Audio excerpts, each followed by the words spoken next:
Olá, pessoal, sejam muito bem-vindos à nossa primeira correção do simulado nacional para a prova do R4 de pediatria. Meu nome é Amira, eu sou uma das professoras da pediatria aqui do Medicoff. Se vocês não conhecem, a gente tem também um extensivo para o R4 de pediatria. O extensivo já está rolando, as aulas vão até agosto desse ano. Nossa metodologia aqui do Grupo Medicoff são aulas curtas, didáticas, focadas no que você tem que saber para sua prova, associadas a um banco de questões autorais e questões de provas antigas extremamente bem comentadas, para que você solidifique esse seu conhecimento das aulas aí nas questões, tá bom? Então vamos começar aqui a nossa correção. Espero que vocês aproveitem. Bom, nessa primeira questão do nosso simulado, a gente tem um bebê de 10 dias de vida, um RN, que chega na emergência com vômitos e baixa aceitação por via oral, certo? No exame físico, ele tem aí uma letargia, tá desidratado, tá hipoativo, tem um enchimento capilar de 3 segundos e nos exames ele tem um pH de 7,25 com um BIC de 17, um base excess de -6, um sódio de 125 e um potássio de 6,8. E ele quer saber qual que seria uma conduta inadequada para esse quadro. Qual que é a minha principal hipótese diagnóstica aqui? Eu tenho um RN com 10 dias de vida que chega desidratado com distúrbio hidroeletrolítico, né? Com vômito, baixa aceitação via oral. Ele tem uma acidose metabólica com hiponatremia e hipercalemia. Preciso pensar na hiperplasia adrenal congênita, fazendo aí, na forma perdedora de sal, né? Fazendo uma crise adrenal, em que a manifestação é essa. Entre a segunda e a terceira semana de vida, esse bebê vem com uma história de vômitos incoercíveis, com pós-alteração aí do estado mental, né? Pode estar letárgico, com uma desidratação importante. Eu vou ter hipoglicemia e vou ter esses distúrbios que ele tem. Vou ter acidose metabólica com hiponatremia e hipercalemia. Por quê? Vamos lembrar o que acontece na hiperplasia adrenal congênita. A principal causa e a alteração mais associada é a deficiência da 21-hidroxilase, que é justamente essa enzima que vai fazer a conversão da 17-OH, da 17-hidroxiprogesterona, para cortisol e para aldosterona. Se eu não tenho uma 21-hidroxilase funcionante, essa minha conversão não vai acontecer, eu não vou produzir nem cortisol, nem aldosterona. E aí eu vou desviar minha produção hormonal para androstenediona. Por isso que as meninas nascem virilizadas, certo? Por esse aumento de hormônio masculino. Se esse bebê já é menino, eu não vou ter essas alterações de genitália, eu só vou ter essa alteração já clínica, ou eu vou pegá-la pelo teste do pezinho, que dosa 17-OH, tá bom? O que eu vou fazer por essa criança de tratamento? Vamos ver as nossas alternativas aqui. Hidratação? Sim, vou fazer, né? Esse paciente chega com um choque importante.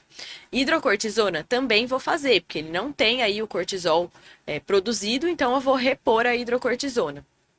Adição de sal de cozinha ao leite materno, também.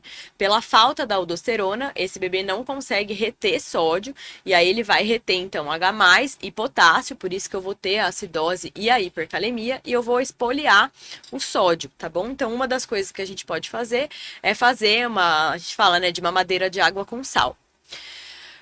E letra D de dado, deve-se considerar antibiótico terapia? Poxa, eu não tenho um quadro aqui inicial, que a minha principal hipótese vai ser sepse, né? Um bebê que não tem febre, apesar dele ter um quadro grave, não seria a minha principal hipótese diagnóstica. Então, essa é a nossa alternativa incorreta. Por que eu vou fazer um eletro? Por causa da hipercalemia, né? Ele tá com potássio aí de 6,8. Tá bom? Então, a nossa alternativa correta aqui da primeira questão é a letra D de dado. A incorreta aqui pro nosso quadro é pensar em fazer antibiótico para esse bebê com uma crise adrenal. Segunda questão, tem um bebê de 4 meses de vida, está em consulta de puericultura, com uma história de vários episódios de regurgitação, alguns vômitos após a mamada, mais ou menos 3 semanas. Os pais estão ansiosos, mas o bebê não tem outras queixas. Ele foi um termo aí de 39 semanas, recebeu alta no 3º dia de vida, então não teve intercorrências. E ele está em aleitamento materno exclusivo com um bom ganho de peso. O que é isso, né? O que é esse quadro clínico? Esse é um quadro clínico de refluxo fisiológico do lactente. Ele tá lá na faixa etária, né, no primeiro semestre de vida, em que eu não tenho um tônus adequado do esfíncter esofágico, e esse bebê pode ter regurgitações frequentes, podem ser muitas, sem comprometimento de peso e de estado geral. Então, é um bebê que não é irritado, é um bebê que é tranquilo, tem um bom ganho de peso, não está desidratado, ele não tem recusa de mamadas, nem nada do tipo, tá bom? Não tem os sinais de gravidade. que eu faço com o meu refluxo fisiológico? Eu oriento medidas posturais, certo? Quais são elas? Depois da mamada, ficar, né, de pé por um tempo, ele não precisa efetivamente arrotar, mas só manter o bebê de pé por um tempo. Outras medidas que eu posso fazer que a gente vai ver aí na nossa alternativa E, eu vou evitar overfeeding. O que que é isso, né? Às vezes, nesses primeiros meses de vida, a mãe acaba produzindo muito mais leite do que o bebê precisaria mamar, o bebê que está em aleitamento materno exclusivo, e acaba que ele mama um pouco excessivo, e isso também favorece a regurgitação. Tabagismo passivo também é uma coisa a ser orientada, tá? E sugerir a troca de fraldas antes das mamadas, justamente para hora que esse bebê tiver com o estômago cheio, eu não deitar ele para favorecer essa regurgitação, tá bom? As outras alternativas, pH-metria, endoscopia, raio-x contrastado, aí fazer um ED, eu faria pensando em causas patológicas aí de refluxo, né? Que não é a minha situação, eu tenho evidências de refluxo fisiológico. Dieta materna com exclusão da proteína do leite de vaca. Aqui também é uma opção quando eu estou pensando em doença do refluxo associada à alergia à proteína do leite de vaca. Se eu tiver uma doença do refluxo associada à proteína do leite de vaca, eu posso primeiro excluir a minha proteína antes de considerar tratar esse refluxo, certo? E inibidor de bomba de prótons também vai ser a minha conduta aí para a doença do refluxo e não para o refluxo fisiológico. Então aqui letra E. ABC 2022, um menino de 4 anos com queixa de dor em braços e pernas há 3 dias. Há um dia ele estava com desconforto aí na pele, mas não é exatamente um prurido ou um ardor. Recebeu antihistamínico e hoje está com máculas, pápulas e placas eritematosas com dupla borda, aspecto de tiro ao alvo em pernas e braços. Qual que é o meu diagnóstico e agente associado? Questão aqui que você precisa lembrar do eritema multiforme, certo? Que é esse eritema do herpes simples, pode ser associado à infecção também por micoplasma. São essas lesões caracteristicamente em aspecto de alvo, tá bom? Eu tenho essa infecção ou pelo herpes ou pelo micoplasma, desenvolvo essas lesões aí, que normalmente se resolvem, são lesões benignas, se resolvem em 2 semanas, é autolimitado. Normalmente eu não preciso fazer nada, posso ter lesões em mucosa, aí eu posso associar antihistamínico ou algum corticoide tópico. Tá bom? Então, a nossa alternativa correta aqui é a alternativa D de dado, eritema multiforme, causado provavelmente aí pelo herpes simples. Na retinopatia da prematuridade, a cegueira decorre. Vamos lembrar de onde que vem, né, a retinopatia da prematuridade. Então, quando eu tenho um bebê pré-termo, lá que nasce antes da hora, eu não tenho a vascularização completa da retina, certo? Quando esse bebê nasce, por essa hiperóxia relativa após o nascimento, então lembrar lá que intraútero esse bebê tem uma saturação mais baixa, quando ele nasce, a gente oferta oxigênio, ele vai ter uma hiperóxia relativa. Com essa hiperóxia eu vou ter a interrupção desse crescimento vascular da retina. Aí eu vou ter 2 fases da minha retinopatia. Na primeira fase, eu tenho uma fase avascular, certo? E na segunda fase, depois, por essa situação avascular, eu vou ter o desenvolvimento e o estímulo para a formação daqueles fatores de crescimento endotelial vascular. O principal aí é o VEGF, certo? Esses fatores vão estimular um crescimento vascular, uma angiogênese da retina. O problema é que essa angiogênese ela é desordenada. Essa angiogênese desordenada vai formar vasos tortuosos, vasos dilatados, que se eu não fizer esse rastreio da retinopatia da prematuridade, eu não intervir, eu posso levar a um descolamento de retina, que é o que causa a perda da visão, tá bom? Só para lembrar que a retinopatia tem várias formas de classificar, eu posso classificar em zonas de acordo com a parte anatômica, né? Zona 1, zona 2 e zona 3. A zona 1 é a principal, é a pior, né? Aqui mais perto da visão em si. E eu posso classificar em estágios, né? De 1 a 5, sendo que 1 é o mais leve e o 4 e 5 é quando eu já tenho o descolamento da retina, tá? Então aqui a cegueira vai decorrer do descolamento da retina, letra E. Menino, 25 dias, tem uma história de febre, dor à movimentação de perna direita nas trocas de fraldas. No exame físico, ele tem dor e limitação à rotação interna do quadril. Eu tenho uma alteração aí da movimentação do meu quadril. Você faz a punção articular e ele quer saber quais são os agentes mais esperados aí para esse quadro clínico, que esse bebê tem? Esse bebê tem um quadro clínico de artrite séptica, né, de pioartrite. Eu tenho febre alta associada a um quadro de artrite com restrição de movimento daquela articulação. Minha conduta vai ser fazer a punção dessa articulação. E a conduta aqui é cirúrgica, eu preciso lavar essa articulação, porque a pioartrite ela leva a uma destruição articular e sequela motora aí para o resto da vida. É uma emergência aí ortopédica, tá bom? Mas a questão quer saber quais são os agentes mais esperados aqui para um RN, né? Para um bebê de 25 dias de vida. Além do Staphylo aureus, eu preciso lembrar dos germes lá do canal de parto, né? Então eu vou lembrar do Strepto B e dos bacilos gram-negativos aí do canal de parto, tá bom? Menino, 5 anos, tem uma história aí de asma, acompanhando o posto há 6 meses. Há 3 meses, ele tá com beclometasona numa dose baixa, aí 100 microgramas, salbutamol nas crises. Nesse retorno, a mãe refere que nas últimas 4 semanas ele tem sintomas noturnos, sintomas diurnos e interrupção de atividades, aí tosse ao jogar bola, certo? Ele tem uma boa adesão ao tratamento e uma técnica inalatória adequada. Qual que vai ser minha conduta? Se eu lembrar lá no GINA, né, dos meus steps de manejo de asma, eu vou ter abaixo de 6 anos e acima de 6 anos. Então aqui a gente tá nos abaixo de 6 anos, certo? Step 1, eu vou usar só o salbutamol na crise. Step 2, corticoide em baixa dose. Step 3, se eu não tiver controle, eu vou dobrar o meu corticoide, que tava lá no 100, né? Eu vou dobrar minha beclometasona de 100 para 200, que é exatamente o que a gente vai fazer para esse paciente. Eu tenho um paciente que está no Step 2, com uma asma não controlada, certo? Eu vou para o meu Step 3, que é a beclometasona 200 microgramas quilo dia, spray oral, certo? Então aqui letra B de bola. Menino, 1 ano e 2 meses, está em consulta de puericultura na UBS e tem um crescimento e desenvolvimento adequados. Na consulta de hoje, a mãe tem uma questão aí em relação ao desenvolvimento, porque fala que ele ainda não anda sozinho, de marcos de desenvolvimento. Ele já fica em pé com apoio, troca passos, ou seja, ele anda com apoio, faz movimento de pinça para pegar uma bolinha de papel, já aponta o que ele quer e fala papá, mamá, fala aí 5 palavrinhas mais ou menos. E a questão quer saber qual o diagnóstico mais provável em relação ao desenvolvimento desse paciente. Então, eu tenho um paciente de 14 meses de vida.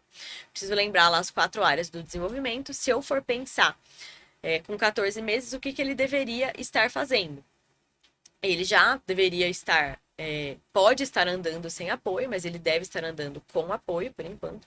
Ele já aponta figuras, coloca objetos dentro da caneca, certo? E ele já deve estar fazendo o movimento de pinça. O que esse paciente com 15 meses deve estar fazendo? Ele já deve estar andando sem apoio e ele já deve falar pelo menos uma palavra, certo? Olhando todos os marcos do desenvolvimento dessa criança, eu vejo que ele tem um desenvolvimento dentro do esperado, certo? Ele tem os marcos da faixa etária atual e apesar dele ainda não andar sozinho sem apoio, ele pode estar fazendo isso com 14 meses, ele deve estar fazendo isso lá com 15 meses, certo? Então, aqui, letra D de dado. Menino, 8 anos, tem uma obesidade, tem uma alteração aí renal, tem uma displasia renal bilateral, tem uma microalbuminúria de 550, um clearance de 85. Nas últimas 3 consultas, ele vem mantendo aí uma pressão arterial acima do percentil 95 mais 12, ou seja, uma hipertensão estágio 2. Fez um fundo de olho e um ecocardio sem alterações. Qual que vai ser a minha escolha de droga para tratar essa hipertensão? Lembrar que em pediatria a gente não trata todo mundo, né? Eu vou tratar aqueles quadros refratários às medidas não farmacológicas, certo? Vou tratar a hipertensão estágio 2, vou tratar se eu já tiver lesão de órgão-alvo, então se eu tiver uma hipertrofia de ventrículo, alguma coisa do tipo, e eu vou tratar se eu tiver comorbidades associadas, então diabetes, a própria doença renal crônica, tá bom? Minha primeira escolha vão ser os IECAS ou os BRAS, certo? Tenho outras opções aqui, mas esse paciente tem um antecedente de obesidade e essa alteração renal, certo? Minha primeira escolha aqui realmente vai ser os inibidores de enzima conversora de angiotensina ou os BRAS, tá bom? Então, nossa alternativa aqui é a letra D de dado.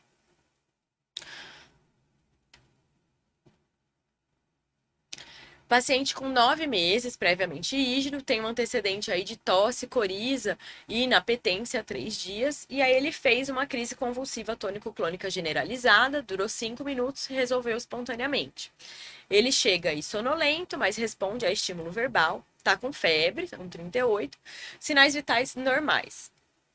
A questão quer saber qual que é o diagnóstico mais provável e qual que vai ser minha conduta. Então, eu tenho um paciente aí entre 6 meses e 5 anos que está em vigência de um quadro infeccioso, febril, e ele faz uma crise convulsiva tônico-clônica generalizada, simples, né? Uma crise simples.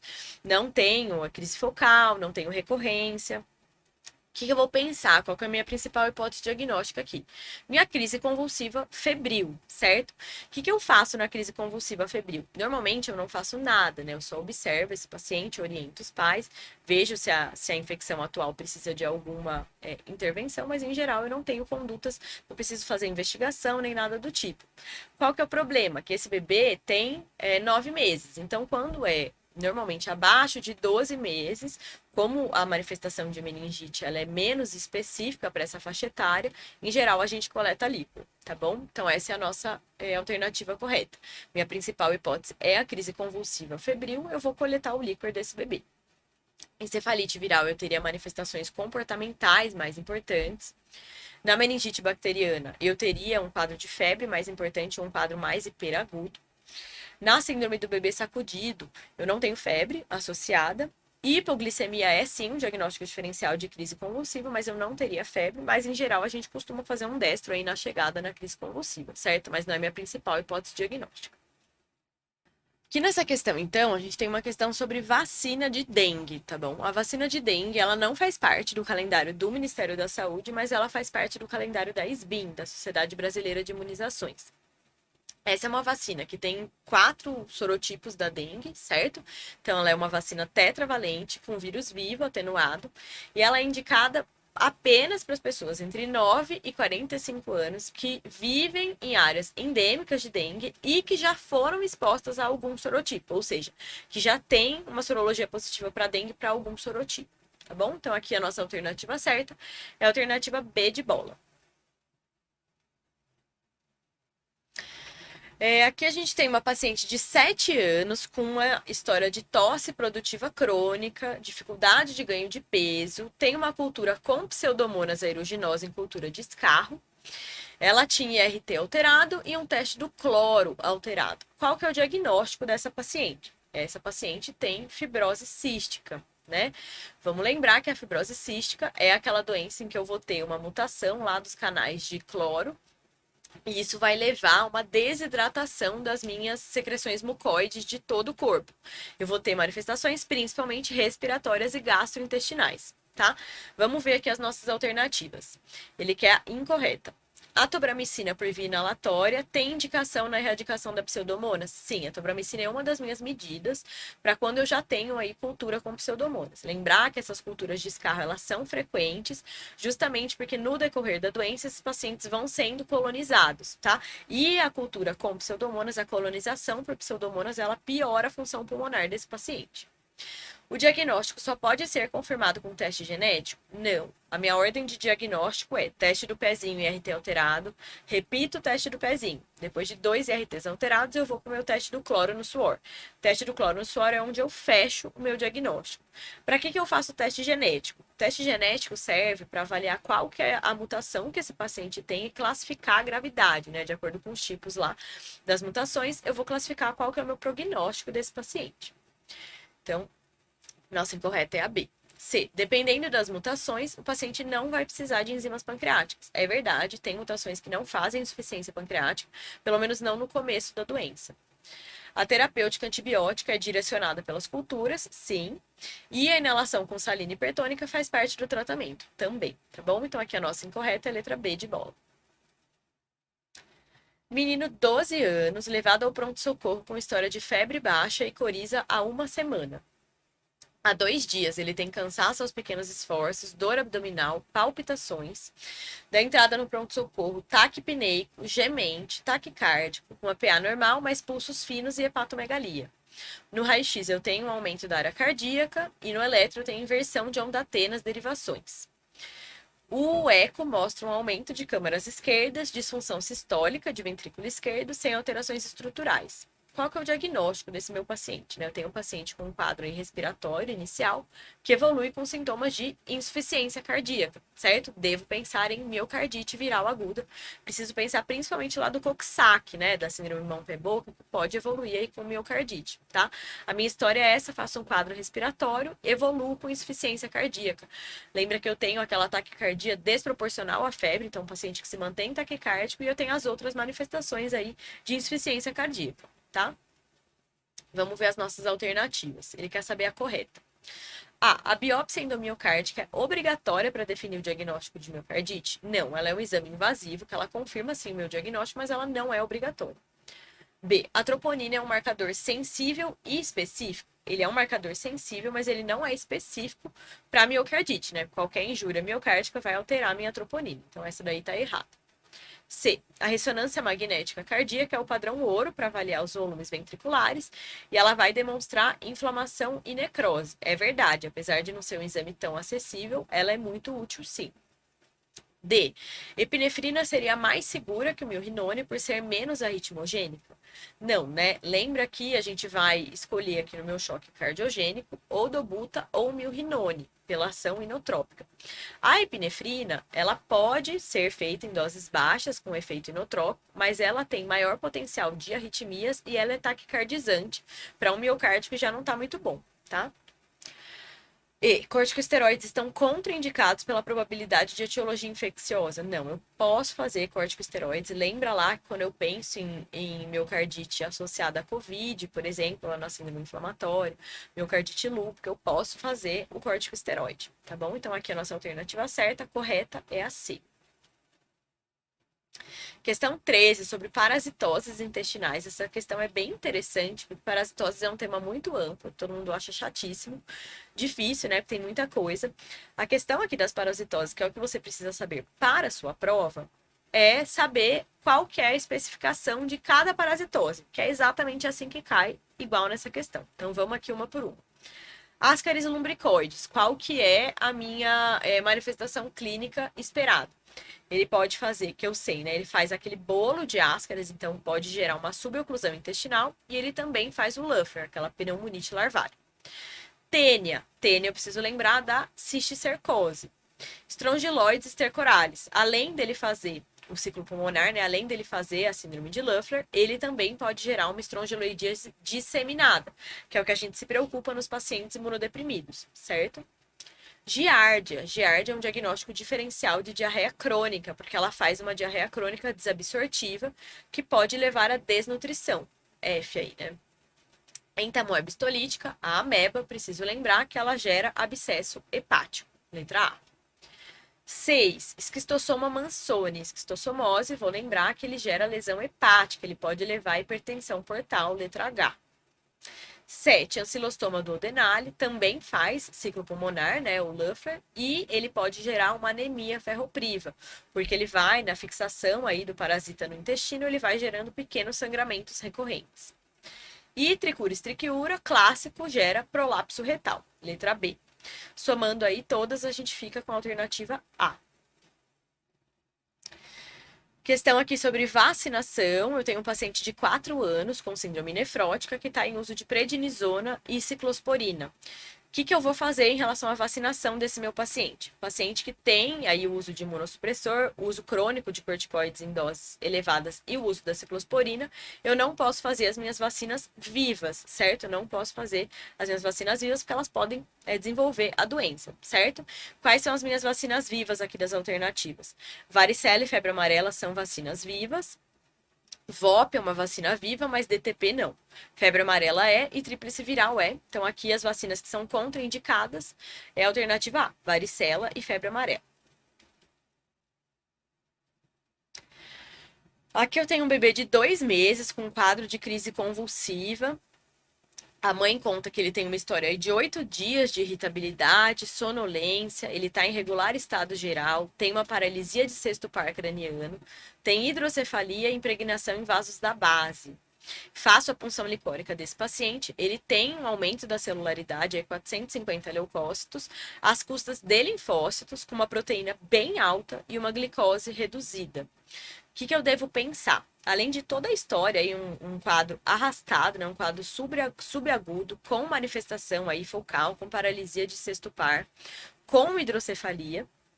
E essas alterações licóricas, eu preciso pensar em meningoencefalite tuberculosa, certo? Que eu vou ter exatamente essas alterações. Eu vou ter um líquor com predomínio de celularidade às custas de linfócito, certo? Uma proteína bem alta e uma glicorraquia diminuída, tá bom? Preciso pensar em Mycobacterium tuberculosis, tá bom? Letra B de bola. Questão 16, uma questão sobre síndrome de Down, ele traz aí esse cariótipo que mostra uma translocação entre o 14 e o 21, certo? Esse paciente tem mais um pedacinho do cromossomo 21 que está lá junto com o cromossomo 14. O que eu vou orientar os pais? Lembrar que na síndrome de Down, meu diagnóstico é clínico, são pelas alterações fenotípicas. Para que eu faço o cariótipo? Eu faço para conseguir fazer o aconselhamento genético, para ver a chance de eu ter uma recorrência de síndrome de Down nessa família, certo? Se esse bebê tem uma translocação, preciso colher o cariótipo dos pais, porque se os pais tiverem translocação balanceada, que a gente fala, a chance de ter outro filho com síndrome de Down é muito alta, tá bom? Então essa é a nossa alternativa certa, eu vou fazer o cariótipo dos pais, porque o risco de recorrência pode ser muito mais alto, tá? Se eu tiver a trissomia simples, né, só mais um cromossomo 21 ou mosaicismo, essa chance de recorrência, ela é similar à população geral, tá bom? Então, aqui, letra A.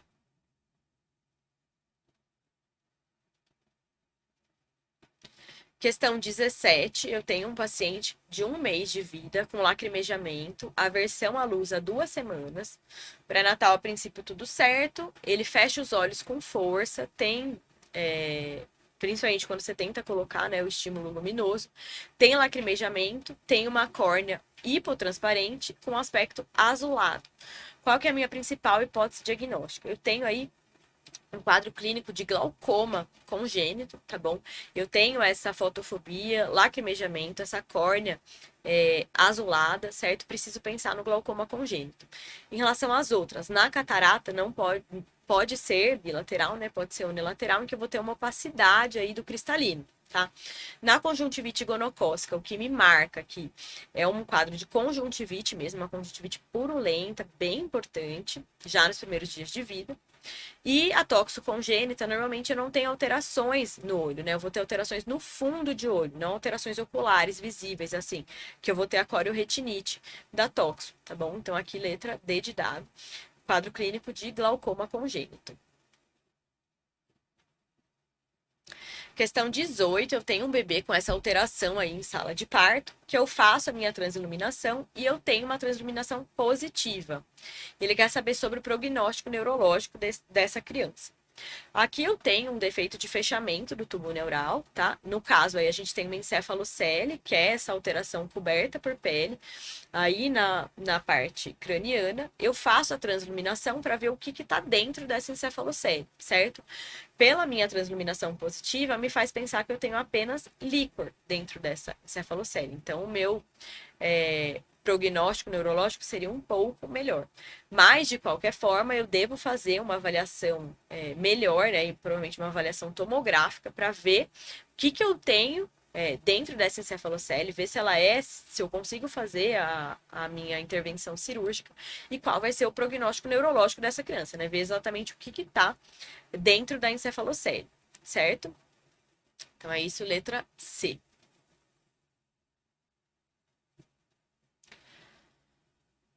Paciente 14 anos, previamente rígido, tem um trauma aí, automóvel versus moto, a 40 minutos. Ele foi entubado em cena, tá hemodinamicamente estável, com uma frequência mais baixa, uma PA mais elevada. Preciso pensar lá na hipertensão intracraniana.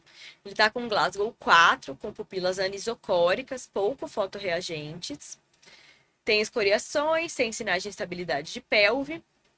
E aí ele fez a craniectomia descompressiva e foi transferido para UTI com monitorização de pressão intracraniana, certo? Aí eu vou fazer as medidas aí de neuroproteção. O que eu vou fazer para esse paciente, então, né? Vamos ver as nossas alternativas aqui. Ele quer saber qual que é a incorreta. Cabeceira a 0 graus para priorizar o fluxo sanguíneo? Não, né? Lembra que uma das medidas aí não farmacológicas para neuroproteção é a minha cabeceira elevada, cabeceira 30 graus, tá bom? Então essa daqui já é a nossa incorreta, mas vamos ver as outras. A natremia deve ser acompanhada, porque essas lesões podem fazer distúrbios de sódio. Sim, né? Lembrar que eu posso fazer CIAD, posso fazer diabetes insípidos, tá bom? Então, um dos meus controles aí de vigilância desse paciente com TCE grave é dos distúrbios do sódio. Então, essa tá certa.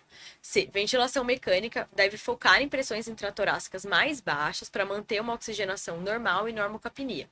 Idealmente, uma monitorização aí com capnografia contínua.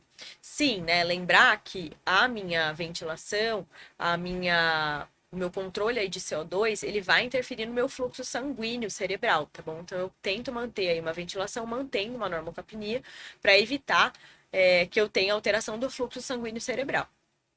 D. Deve-se prescrever controle de glicemia capilar de horário para prevenir aí desglicemias. Também faz parte do meu manejo aí do TCE grave, tá bom? Então aqui a gente fica com a letra A, o que está incorreto é que eu devo manter a cabeceira elevada aí a 30 graus. Aqui a gente tem uma questão que ele traz um quadro clínico aí de uma intoxicação exógena, certo? Mas a questão não depende desse quadro clínico. É uma questão, então, sobre as diferenças das síndromes tóxicas, tá bom? Vamos olhar aqui essa tabela. Esse é um tema bem, assim, chato, porque tem muitas pequenas coisas para você prestar atenção para diferenciar uma síndrome tóxica de outra, tá bom? Vamos ver aqui pelas nossas alternativas. A síndrome neuroléptica maligna é considerada um extremo dos sintomas extrapiramidais, associado a início ou escalonamento no uso de antipsicóticos e marcada por febre, rigidez muscular, rebaixamento de nível de consciência, mutismo, taquicardia, diaforese e tremores. Exatamente, né? Esse aí descreveu certinho o quadro clínico da síndrome neuroléptica maligna. Aquele que é a questão incorreta, então essa daí tá certa. A síndrome anticolinérgica causada pela ingestão de medicamentos como atropina e escopolamina pode ser caracterizada por midríase não reativa, hipotensão, bradicardia, salivação e intensa sudorese. Vamos olhar lá a nossa tabela, né? Na síndrome anticolinérgica, realmente é atropina, antihistamínicos. Eu vou ter midríase, mas eu vou ter hipertensão, taquicardia e mucosas secas, tá bom? Então, essa daqui é a nossa alternativa incorreta. Não confunda a anticolinérgica da síndrome colinérgica, que é aquela lá dos organofosforados, certo? Na síndrome colinérgica, eu vou ter miose, aí sim eu vou ter hipotensão, bradicardia, sudorese, tá? Então, essa daqui é a nossa alternativa incorreta. Alternativa B de bola. C. Intoxicações por opioides são caracterizados por uma tríade com depressão respiratória, rebaixamento do nível de consciência e miose, e os sintomas são revertidos com naloxone. Exatamente. Aqui eu tenho um antídoto, né, na intoxicação por opioides. D. A síndrome serotoninérgica é associada a efeito de um ou mais drogas de efeito serotoninérgico e cursa com aumento da atividade muscular, rebaixamento de nível de consciência, mioclonias, tremores, hiperreflexia e diaforese. Exatamente. Nessas questões de síndrome tóxica, sempre a melhor coisa é você pensar na síndrome, né? Escreve do lado da sua prova e pensa o que aquele efeito causaria. Se você vai direto para as alternativas, normalmente você se confunde, tá bom? Então eu começo lá a minha alternativa, síndrome anticolinérgica, não leio o resto. Vou pro lado e tento pensar o que causaria a minha síndrome anticolinérgica. Decorar você não vai, você precisa lembrar o efeito de cada um desses neurotransmissores, tá bom? Questão 22 sobre ventilação. No modo a pressão ou pressão controlado, os parâmetros que eu posso alterar para ajustar aí quando eu tenho um aumento da PCO2, o que eu costumo fazer? Para variar minha PCO2, eu vou mexer na minha pressão inspiratória. Eu aumento a minha pressão inspiratória, de forma que eu vou aumentar o meu volume corrente e eu vou gerar mais troca, tá bom? Eu vou lavar esse PCO2. Então, essa é a alternativa certa. Aumento de PEP, eu vou utilizar principalmente quando eu tenho uma redução da minha PO2, certo? Reduzir frequência respiratória também não. Eu aumentaria a minha frequência respiratória na tentativa de lavar mais, de trocar mais esse PCO2. E a FiO2, obviamente, eu vou mexer para mexer na minha PO2, não na minha PCO2, certo? Questão 22, sobre lesão renal aguda. Como que eu vou diferenciar a NTA, né, a necrose tubular aguda, uma causa intrínseca renal, da ira pré-renal, da minha ira aí por hipovolemia e coisas do tipo. Para isso, a gente vai lembrar daquela tabelinha em que eu vou diferenciar minha ira pré-renal da minha NTA. Na minha ira pré-renal, eu tenho normalmente aí um quadro de hipovolemia, né, de choque, alguma coisa do tipo, em que eu não vou estar perfundindo esse rim adequadamente. Eu posso evoluir para uma NTA depois? Posso. Mas na minha ira pré-renal, o que marca é que eu vou tentar reter o meu volume porque eu estou com hipovolemia. Então eu vou ter um sódio urinário muito baixo, certo? Eu vou reter todo o sódio e água que eu puder. Na necrose tubular, como eu tenho uma lesão intrínseca renal, esse rim perde a capacidade de concentrar essa urina. Então eu vou perder sódio, eu vou perder as outras coisas. Grande marcador aqui da diferença da pré-renal para NTA é essa diferença do sódio, né, da fração de excreção do sódio, mas do sódio urinário. É uma forma aí mais simples de diferenciar as duas. Lembrando que na NTA eu não tenho mais essa minha capacidade de concentrar a urina, porque a minha lesão é intrínseca renal, e aí o meu sódio urinário na NTA, ele é aumentado. Então aqui letra D de dado. Questão 22, eu tenho um paciente de 10 anos em pós-operatório aí de uma ressecção de um tumor de sistema nervoso, e ele tá com hipotensão, poliúria, teve uma crise convulsiva, e aí nos meus exames eu tenho uma ureia aumentada e um sódio de 168, um sódio aí bem aumentado. Qual que é o meu diagnóstico mais provável? Primeiro, eu tenho uma epidemiologia aí de abordagem de sistema nervoso central, eu preciso lembrar que isso pode evoluir com os distúrbios de sódio, tá bom? Se eu tiver com hiponatremia, eu vou pensar lá na minha SIAD ou na minha síndrome perdedora de sal. Se eu tiver com hipernatremia, eu preciso lembrar da minha diabetes insípidos, aí de origem central, certo? Pela não secreção do ADH. Então, aqui a nossa alternativa correta é a alternativa A, em que eu tenho um diabetes insípido, provavelmente, né? Um diabetes insípido central, eu vou ter uma poliúria, eu não produzo ADH. Como eu não produzo ADH, isso é um diabetes insípido central. O meu diabetes insípido nefrogênico é aquele diabetes que eu produzo ADH, mas eu não respondo ao ADH. Então, aqui, letra A. Tá bom? Aqui também é outra questão clássica da prova de R+, tá bom? Lembrar essa diferenciação dos distúrbios do sódio, saber diferenciar cada um. Questão 24, RN com uma mãe com síndrome HELP, nasceu com 900 gramas, extremo baixo peso, idade gestacional de 28 semanas. Qual que é a complicação mais provável nas minhas primeiras horas de vida? Tem um bebê aí com vários fatores de risco para apresentar o principal distúrbio metabólico aí da prematuridade, do recém-nascido em si, do período neonatal, que é a hipoglicemia, certo? Eu tenho um bebê sem um estoque adequado de glicogênio hepático, né? Um bebê que nasceu com 28 semanas com 900 gramas. Então, uma vez que eu faço o clampeamento do cordão umbilical, ele para de receber, né, a glicose via placentária, ele vai ter que usar os próprios estoques. Só que ele não tem os próprios estoques, então a chance dele fazer hipoglicemia aí é muito alta. Então aqui a nossa principal alternativa é a letra D de dado. Ele vai fazer hipoglicemia. Questão 25, outra questão de NEL aí. Quais são os critérios para que esse bebê passe para a segunda etapa do método canguru? Quais são esses critérios? Lembrar, o método canguru é lá um método de atenção perinatal que preconiza esse contato precoce da mãe com o bebê, dos responsáveis com o bebê. E aí, na segunda etapa, eu vou ter o canguru em si, né? O bebê lá na posição canguru o máximo de tempo possível. Quais são esses critérios, né? O bebê tem que ter estabilidade clínica, ele tem que estar em nutrição enteral plena por peito ou por sonda, né? Ele não pode estar com nutrição parenteral.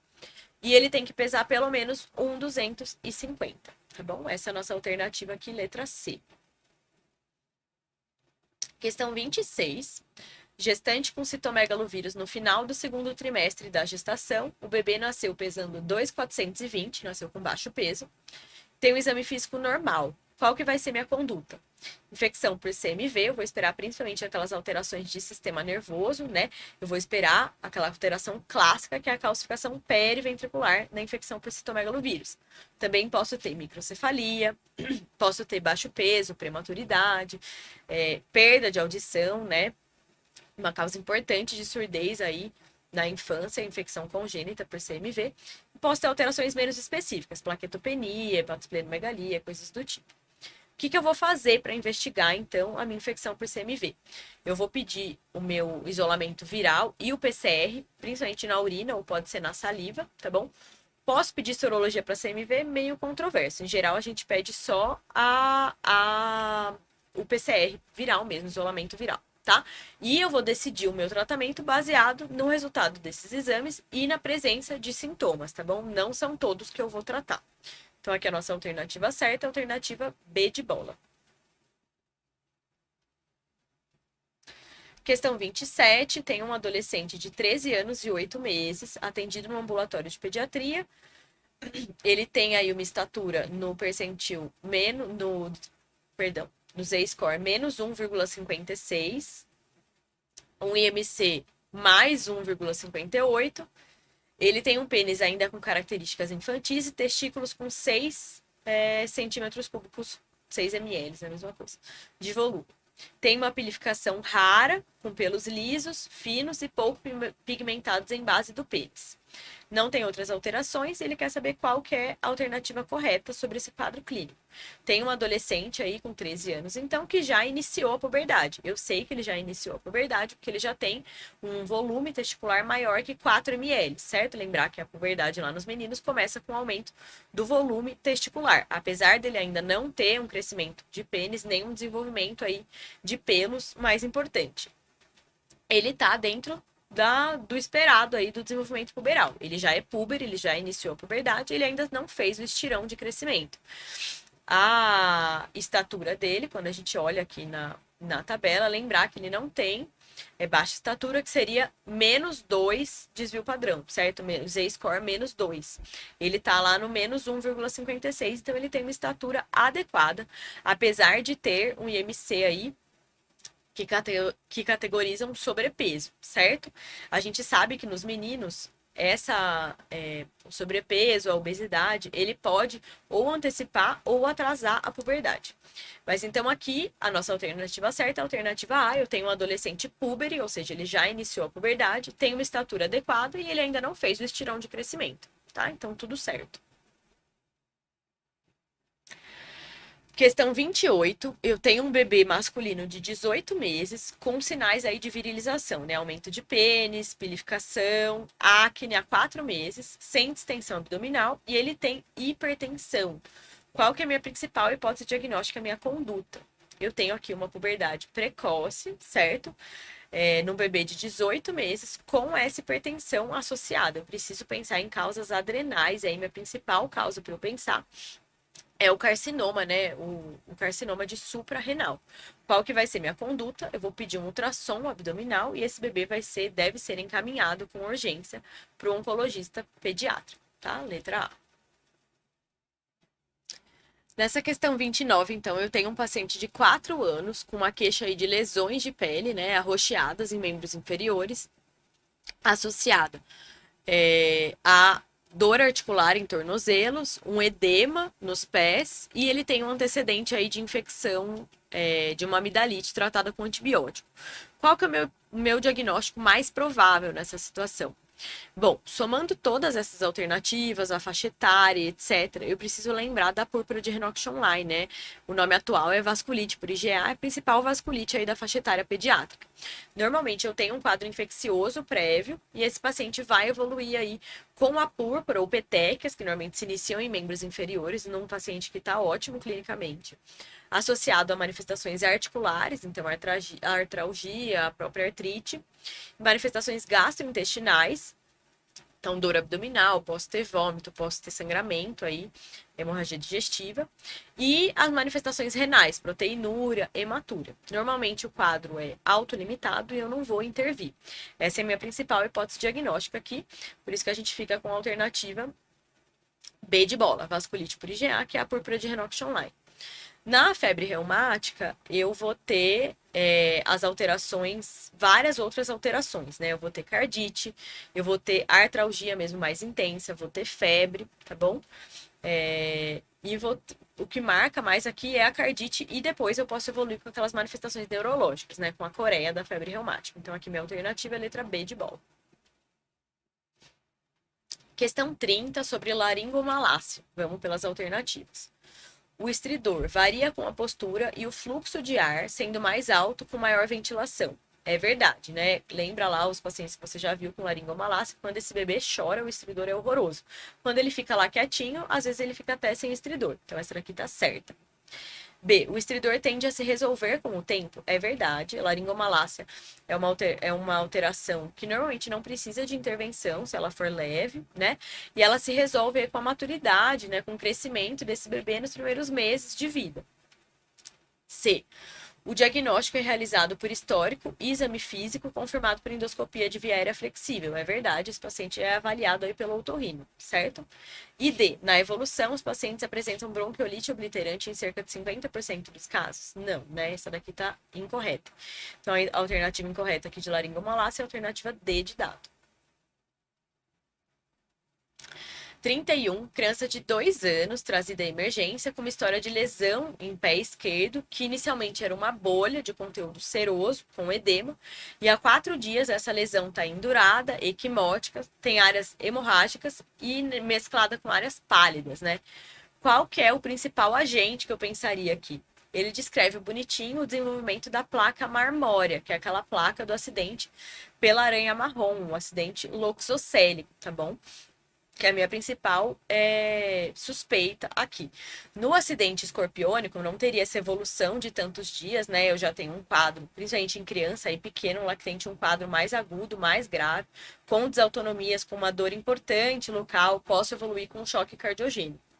Acidente botrópico aí, eu tenho manifestações locais bem importantes, né? Necrose, bolha, e posso ter manifestações hemorrágicas, né? E no acidente crotálico predominam aí as manifestações neuromusculares, né? Então eu posso ter miastenia, posso ter aquela face específica do acidente crotálico e posso evoluir com uma lesão renal aguda aí pela mioglobinúria, certo? Então aqui letra D de dado, acidente loxocélico.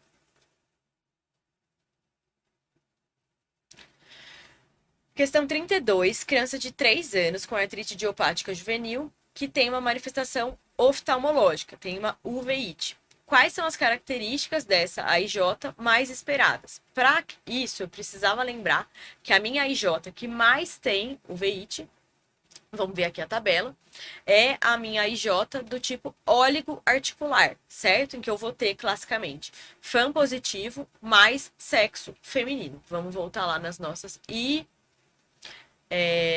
fator reumatoide negativo. Então, voltando aqui nas nossas alternativas, se eu sei que essa paciente tem a uveíte, a chance dela ter uma AIJ oligoarticular é maior. Então, eu vou esperar aí sexo feminino e o fator antinúcleo, né, o FAM positivo, letra B de bola. Vejam que as questões de AIJ, normalmente, elas são meio decorebas, assim, ou para você pensar no quadro clínico em si, ou para você saber diferenciar essa tabela, qual manifestação é mais específica de cada tipo de AIJ, tá? Questão 33, você tem uma menina de 7 anos com uma crise de asma grave, ela já fez as 3 doses de salbutamol com ipratrópio e mantém a gravidade. Qual que é o medicamento agora, né? Lembrar lá que na crise de asma pelugina, vou fazer a minha avaliação inicial entre leve, moderada e grave. Na crise grave, eu já vou começar com o meu beta-2 associado ao brumento de ipratrópio e ao meu corticoide. Faço lá os 3 ciclos. Se eu não tiver resposta, a minha próxima medicação vai ser fazer o sulfato de magnésio, tá bom? Letra D de dado. É a resposta aqui da nossa questão. Questão sobre profilaxia de HIV aí, que a gente teve mudança em 2021. Tem uma RN de 38 semanas, cuja mãe teve diagnóstico de HIV no momento do parto. Ou seja, esse é um bebê de alto risco, porque essa mãe teve um diagnóstico agora, ela nem chegou a fazer a terapêutica antirretroviral durante a gestação, certo? Tem um bebê termo de alto risco, qual que vai ser a minha conduta aqui? Isso foi uma mudança do ano passado. Né? Se for baixo risco, eu vou fazer AZT, só o AZT, né? Só a zidovudina para todo mundo. Se for alto risco, depende da minha idade gestacional. Se for alto risco termo, eu vou fazer zidovudina, lamivudina e raltegravir. Se for entre 34 e 37 semanas, eu vou fazer zidovudina, lamivudina e nevirapina. Se for menor que 34 semanas, apesar de ser alto risco, eu só posso fazer o AZT, tá bom? Então aqui eu tenho um bebê termo alto risco, eu vou fazer tríplice, sidovudina, lamivudina e raltegravir por 28 dias. Questão 35, sobre introdução alimentar de acordo com o guia alimentar aí do Ministério da Saúde. Quer saber qual que é a correta, certo?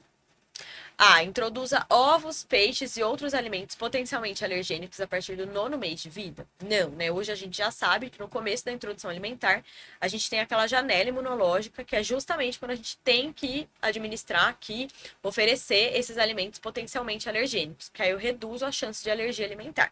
Então, essa está incorreta. Desde o início lá da introdução, eu já começo com todos os alimentos. B. Priorize o uso de mel de abelha em relação a açúcar para adoçar sucos e outras preparações do bebê. Não, né? Mel, açúcar eu vou usar e depois de 2 anos de vida. Nos primeiros 2 anos eu não dou nada doce, a não ser a fruta in natura.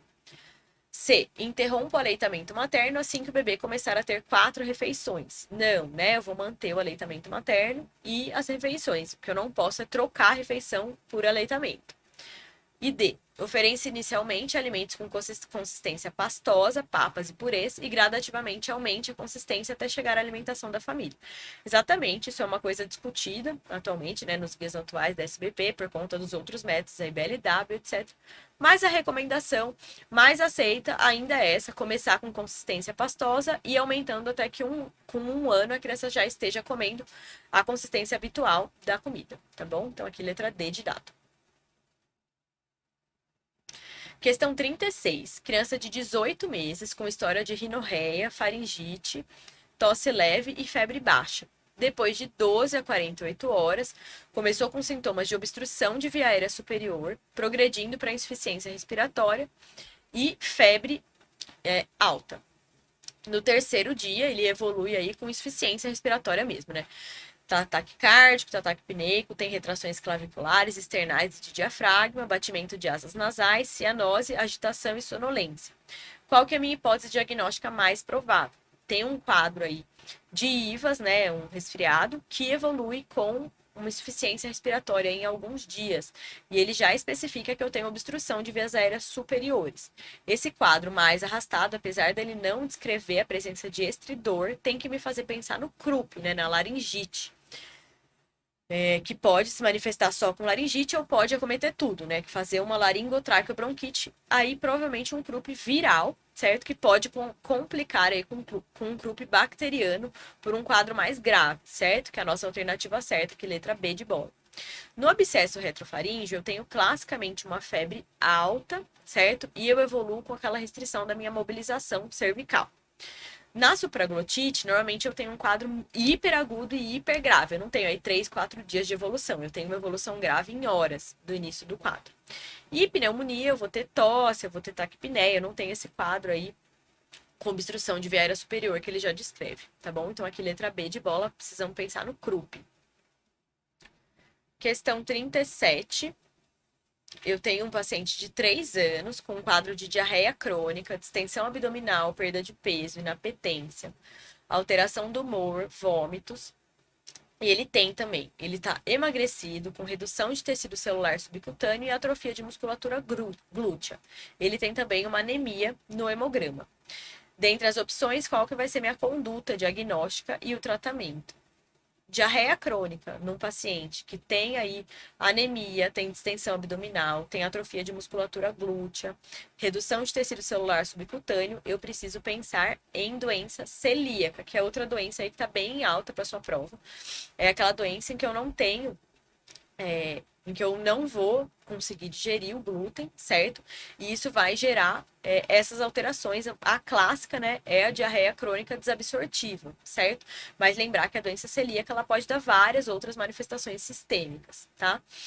Então, o que eu vou fazer quando eu penso em doença celíaca? Minha primeira coisa, eu vou pedir antitransglutaminase, certo? Se ela vier alterada, aí sim eu vou para minha biópsia de intestino delgado, biópsia seriada de intestino delgado, certo? Se eu confirmar o meu diagnóstico, a minha conduta definitiva vai ser excluir o glúten da dieta, né? Doença celíaca não tem cura. Esse paciente não vai poder consumir glúten aí pelo resto da vida. Então, aqui, letra C, tá bom?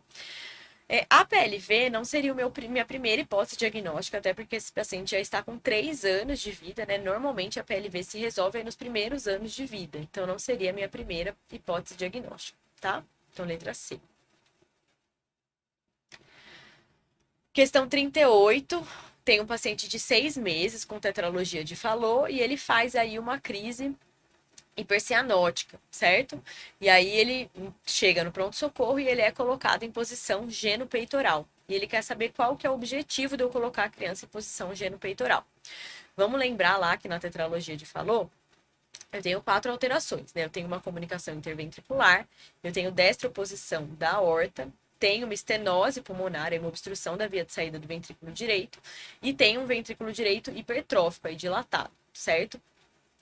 Esses pacientes, essa é uma cardiopatia cianótica, né? Então, esses pacientes já podem ter uma saturação aí mais baixa, já serem cianóticos. O que acontece é que em algumas situações ele pode fazer um espasmo aí dessa via de saída do ventrículo direito, que já é comprometida pela estenose pulmonar, e eu tenho uma piora dessa cianose de forma aguda, certo? É um quadro grave.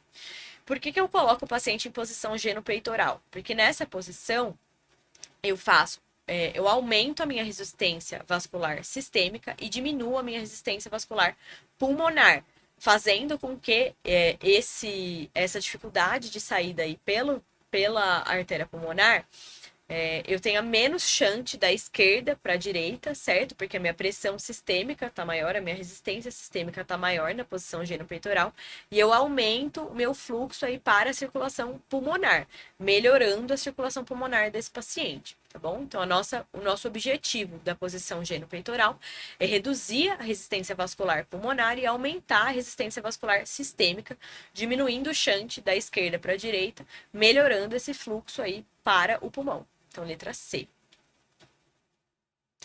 Questão 39. Para o diagnóstico do transtorno do espectro autista, eu uso os critérios do DSM-5. Qual das alternativas apresenta maior contribuição para definir o transtorno do espectro autista? Vamos uma por uma. A. Prejuízo na capacidade de iniciar ou manter uma conversação associado com falta de jogos ou brincadeiras de imitação social variados.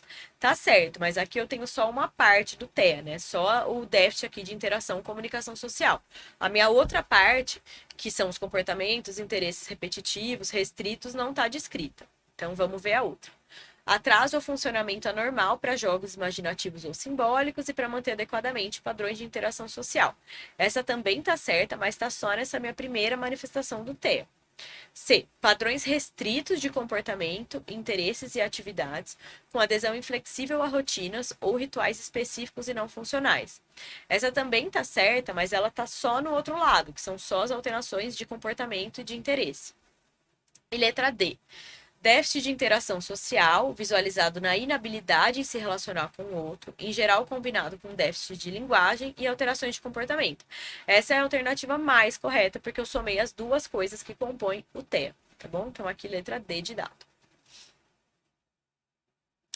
Menina, 1 ano e 7 meses, deu entrada no pronto atendimento, porque a 1 hora ela teve um TCE.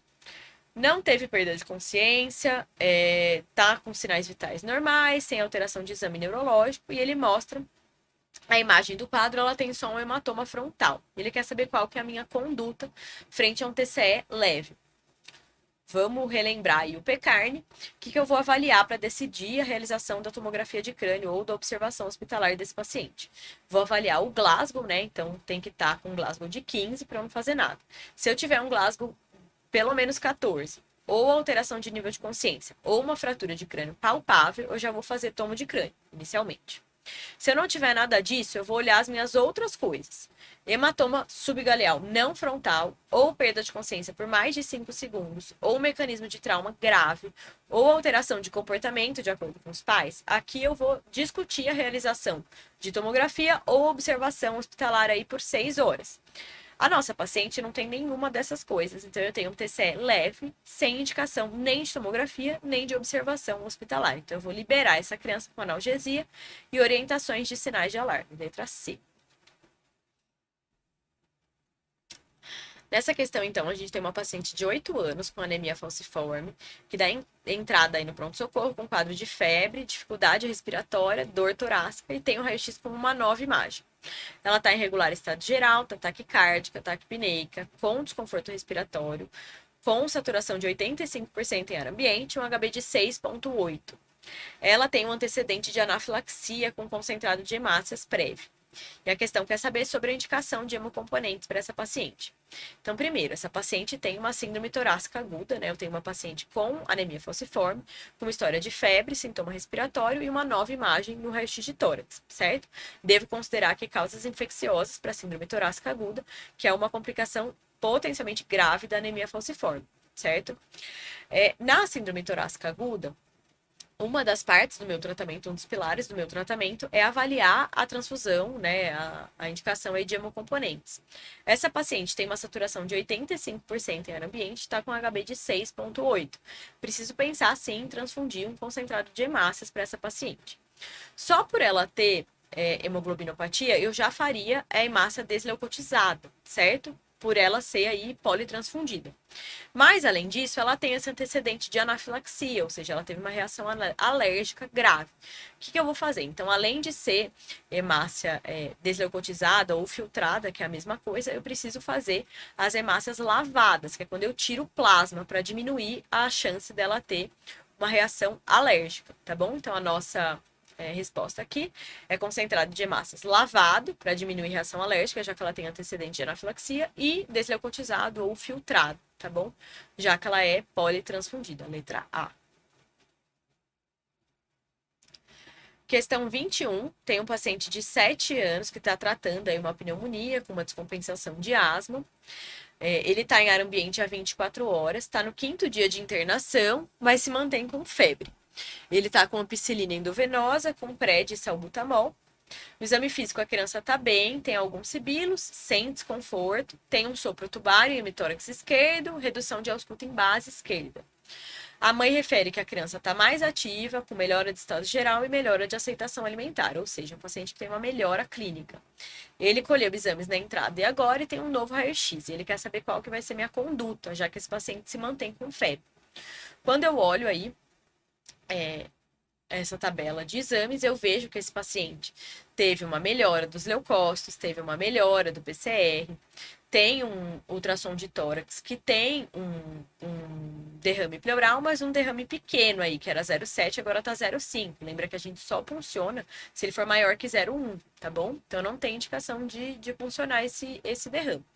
Apesar desse paciente se manter com febre no 5º dia de antibiótico, ele está melhor clinicamente, ele está com exames laboratoriais melhores e ele está já em ar ambiente, ou seja, ele realmente está melhorando. O que eu vou fazer para esse paciente? Eu preciso ampliar minha investigação, eu preciso modificar minha antibiótico terapia?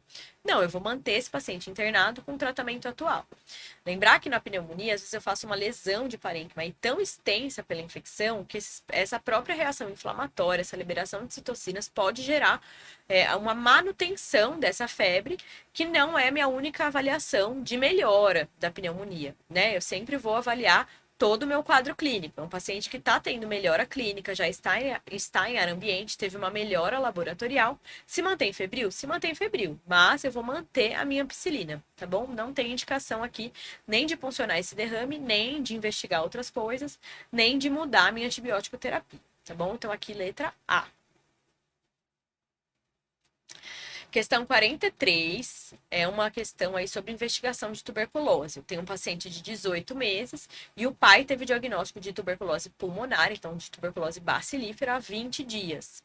A criança está assintomática, exame físico normal, fez um raio-x de tórax sem alterações e fez um PPD, uma prova tuberculínica de 6 milímetros. Na carteira de vacina, ela já recebeu BCG ao nascimento, mas ela não tem cicatriz vacinal. Qual que vai ser minha conduta para essa criança? Bom, frente a uma criança aí menor de 10 anos que teve exposição a uma tuberculose bacilífera, certo? O que eu vou fazer? Eu vou avaliar clinicamente essa criança, ver se ela tem manifestações de tuberculose e doença. Se ela tiver manifestações, aí eu vou usar o score diagnóstico de tuberculose. Se ela não tiver manifestações, eu vou fazer um raio-x de tórax e o PPD. Raio-x de tórax normal, não penso em doença, vou avaliar o meu PPD. Se esse PPD tiver maior que 5, eu vou considerar uma infecção latente por tuberculose e eu vou tratar. Minhas opções de tratamento vão ser a rifampicina ou a isoniazida, certo? Se eu tiver um PPD menor que 5, eu vou repetir em 8 semanas, tá bom? Então aqui é a nossa alternativa certa, eu tenho uma criança assintomática com raio-x de tórax normal, mas com PPD aumentado, vou considerar uma tuberculose latente, vou tratar com rifampicina, tá bom? Letra B. Questão 44, tem uma menina de 8 meses, está em consulta na UBS, teve uma otite média tratada com amox. E há 5 dias ela está com essa dermatite aí na área de fralda, essas lesões hiperemiadas. Qual que vai ser a minha conduta para essa paciente? Eu tenho aí um fator de risco, o uso de antibiótico, evoluiu com essa dermatite da área de fraldas. Aqui eu tenho 2 diagnósticos diferenciais principais. Aquela dermatite de contato, né, pela fralda, pelo contato com diurese e evacuação, em que eu vou ter uma hiperemia nessa fralda, mas eu não tenho essas lesões satélites que a gente fala, que são clássicas da minha monilíase, da minha candidíase perineal, que é a infecção fúngica, certo? Na minha monilíase perineal, eu vou ter essas lesões um vermelho mais intenso, né, mais hiperemiadas, com um aspecto mais friável e com essas lesões satélites. Veja que a gente tem várias lesõezinhas aí disseminadas, certo? Aqui na minha dermatite, na minha monilíase perineal, o meu tratamento vai ser feito com creme antifúngico e limpeza local. Ele traz já essa história de otite de uso de antibiótico, que esse é um fator de risco para eu ter infecção fúngica. Lembrar que quando eu tenho a monilíase, eu sempre devo avaliar a minha mucosa oral. Se eu tiver monilíase oral, também o meu tratamento também vai ser sistêmico, tá? Então aqui letra B de bola. Questão 45, questão sobre ingestão de corpo estranho. Eu tenho um paciente de 2 anos, teve um vômito após engasgo, estava brincando com alguma coisa. Ele mamou a última vez há 2 horas. No exame físico, ele está assintomático. O acompanhante acha que foi alguma peça de brinquedo. Faço um raio-x de tórax para ver esse meu corpo estranho e eu vejo esse corpo estranho aí em topografia esofágica. Qual que é o problema desse corpo estranho? Eu tenho o sinal do duplo contorno, né? Do duplo halo, que me faz pensar em bateria, tá bom? Sempre que eu tenho um corpo estranho esofágico, eu tenho indicação de fazer a endoscopia.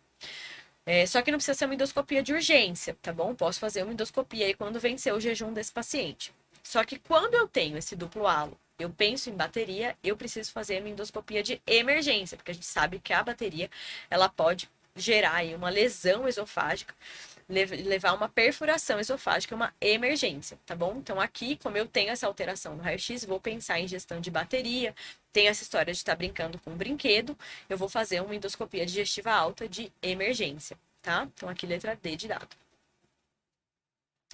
Questão 46, sobre alteração no eletro da hipocalcemia, no meu cálcio reduzido. Essa aqui é outra questão clássica de prova de R+, né? Lembrar o que cada distúrbio eletrolítico causa no meu eletro.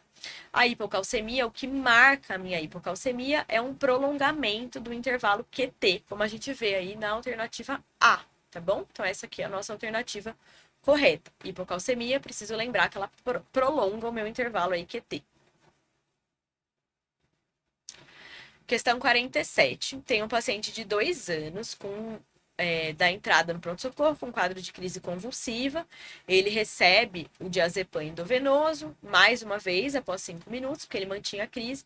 E depois da segunda dose, ele evolui aí com uma frequência respiratória de 12, respiração superficial, saturando 80% em ar ambiente. Qual que vai ser minha conduta em relação ao quadro, né? Eu tenho um paciente que eu fiz o benzodiazepínico e aí ele faz uma reação ao benzodiazepínico, né? Ele fez uma impregnação aí pro benzodiazepínico. O que que eu vou fazer? Bom, esse paciente recebeu o benzodiazepínico porque ele precisava, certo? Ele estava em vigência de crise convulsiva. Ele evolui aí com uma insuficiência respiratória, né? Com uma depressão respiratória associada ao benzodiazepínico. Qual que vai ser minha conduta? Eu vou começar a ventilar esse paciente, afinal ele está com uma respiração superficial, tá bradipneico, saturando mal. Vou ventilar, vou usar esse paciente e vou preparar a sequência rápida de intubação, porque esse paciente vai precisar ser intubado, tá bom? Essa é a nossa alternativa correta, a alternativa C. Eu não vou fazer antídoto, porque esse paciente estava em vigência de crise convulsiva. Então, se eu fizer o antídoto, né, eu posso voltar a ter crise convulsiva, tá bom? Então, aqui letra C. Questão 48, paciente de 6 meses, com uma história aí de 1 dia de febre e vômitos. No exame físico está torporosa, taquicárdica, hipotência, tem um tempo de enchimento aí de 6 segundos, ou seja, uma paciente que está séptica. Ele traz aí outros comemorativos, mas essa questão, na verdade, é sobre a avaliação da gaso desse paciente. Ele quer saber qual que é a sua interpretação da gaso. Para isso, a gente vai fazer aquelas contas, né? Então, eu tenho aí um pH de 7,21, um pH reduzido, e tenho um BIC de 8, ou seja, eu tenho uma acidose metabólica. Para eu interpretar essa gaso, eu vou ter que fazer a conta do meu PCO2 esperado, certo? E depois eu vou calcular o meu anion gap. Então, só para lembrar, meu PCO2 esperado é o meu bicarbonato vezes 1,5, mais 8, mais ou menos 2, certo? E o meu anion gap é o sódio menos o cloro mais o bicarbonato, certo? Fazendo essas contas, eu vejo que esse paciente tem uma acidose metabólica simples, porque o meu PCO2 está dentro do esperado, quando eu faço a conta, e eu tenho um anion gap aumentado, que é compatível com o meu quadro clínico. Eu tenho um paciente séptico, eu espero que ele tenha uma acidose lática e associado a essa sepse. Então, a nossa alternativa certa é a alternativa C. Eu tenho uma acidose metabólica simples, com anion gap aumentado pela acidose lática, letra C. Questão 49, eu tenho uma menina de 12 anos com febre de até 39,2, odinofagia, cefaleia, dor abdominal há 2 dias, não tem outros sintomas. No exame físico, ela está em bom estado geral, tem os linfonodos palpáveis aí, em cadeia cervical bilateral, e ela tem uma horoscopia aí com essa imagem. Tem uma hiperemia importante, parece que eu tenho petequias aí em palato, certo? Ele fala também que foi realizada a prova rápida de estrépito e o resultado foi negativo. Qual que vai ser minha conduta? Bom, questão sobre faringite estreptocócica, né? Um quadro clássico aí da vida do pediatra. Lembrar, toda faringite eu preciso pensar se ela é viral ou se ela é bacteriana. Principal causa sempre vai ser viral. Vou investigar todo mundo e tratar todo mundo pensando em bacteriana? Não, né? Eu vou investigar as que eu suspeito de causa bacteriana. Só pelo meu quadro clínico eu consigo diferenciar? Não consigo. O meu quadro clínico ele pode sugerir. Lembrar que na bacteriana eu tenho um quadro mais agudo, com febre mais alta, sem outros grandes comemorativos. Eu tenho odinofagia, posso ter linfonodo, posso ter dor abdominal. E no meu quadro viral, em geral, eu tenho um quadro um pouco mais arrastado com outros sintomas, um quadro mais florido, né? Então, posso ter coriza, posso ter tosse, coisas do tipo. Mas só com quadro clínico eu não diferencio. Na minha apresentação, na minha horoscopia, no quadro bacteriano, eu posso ter aquelas placas de pus, posso ter essas petequias em palato, que vão me fazer pensar em causa bacteriana. Se eu penso em causa bacteriana, eu devo considerar tratar pelas complicações da infecção estreptocócica. A que eu quero prevenir aqui pelo uso de antibiótico é a febre reumática. Mas lembra lá que para prevenir a febre reumática eu tenho até 9 dias do início dos sintomas. Então, para eu não gastar o meu antibiótico à toa tratando faringite viral com antibiótico, eu vou tomar uma conduta de exames, certo? Posso fazer o meu teste rápido para o estrépito e posso fazer minha cultura. Se eu tiver um teste rápido negativo, eu só vou fazer o teste rápido ou a cultura se eu estiver pensando em causa bacteriana. Se eu estiver pensando em causa viral, eu não preciso fazer esses exames. Se eu tenho um teste rápido negativo, a minha conduta vai ser colher cultura e esperar o resultado da cultura para decidir o tratamento, tá bom? Porque lembra que eu tenho esses 9 dias. É exatamente isso que a questão nos traz. Eu tenho um teste rápido negativo, vou colher a cultura de orofaringe e eu só vou começar o antibiótico se esse resultado da cultura for positivo. Então, letra D de dado. E última questão aqui, eu tenho um bebê de 3 meses e 15 dias, sem antecedentes patológicos, está no pronto-socorro com febre a 48 horas, vacina adequada. Ele tem um bom estado geral, sem foco infeccioso identificável. Então, eu tenho uma febre sem sinais localizatórios, num bebê de 3 meses e 15 dias. Fiz aí a minha avaliação, ele tem um leuco de 22.000, com 60% de segmentados, e tem uma urina 1 sem alterações, resto de tórax sem alterações. Considerando o risco de bacteremia oculta, eu vou prescrever ceftriaxona intramuscular e reavaliar esse paciente em 24 horas. Vamos ver aqui o nosso fluxograma. Então, febre sem sinais localizatórios, eu vou de acordo com o comprometimento de estado geral e com a idade desse paciente. Então, eu tenho um paciente aí entre 3 e 36 meses. Ele tem uma vacinação incompleta, porque lembra que eu vou considerar vacinação completa o bebê com mais de 6 meses, que ele já vai ter pneumo, meningo e hemófilos completa, certo? Eu não conto os meus reforços lá com 1 ano de vida. Então, abaixo de 6 meses eu não considero vacinação completa. Então, vacinação incompleta. Ele tem urina 1 urocultura normal, mas ele tem um hemograma com uma leucocitose. Aí eu tenho um leucócitos maior que 20.000. Fiz o raio-x de tórax, ele não fala da hemocultura, tem o raio-x normal, vou pensar em bacteriemia oculta. Por que eu vou pensar? Por causa da minha leucocitose, aí acima de 20.000. Então, a minha conduta vai ser prescrever ceftriaxone e reavaliar esse paciente. Então, a nossa alternativa certa é a alternativa D de dado. Eu devo sim prescrever ceftriaxone e reavaliar esse paciente, porque ele tem um estado vacinal inadequado, né? Ele ainda não tem todas as vacinas dos 6 meses e ele tem um leucócito aí aumentado, tá bom? Então, aqui febre sem sinais e letra D de dado. Então é isso, pessoal. Espero que vocês tenham aproveitado. Esse simulado ele foi bem amplo, né? A gente tentou escolher questões de todas as partes da pediatria. Espero que vocês tenham aproveitado. Revisem as questões que vocês errarem. E lembra lá que a gente está com extensivo, com inscrições abertas. O extensivo para R4 de pediatria já está rolando. Se você ainda não conhece, vem conhecer que eu tenho certeza que você vai gostar. Tchau, tchau.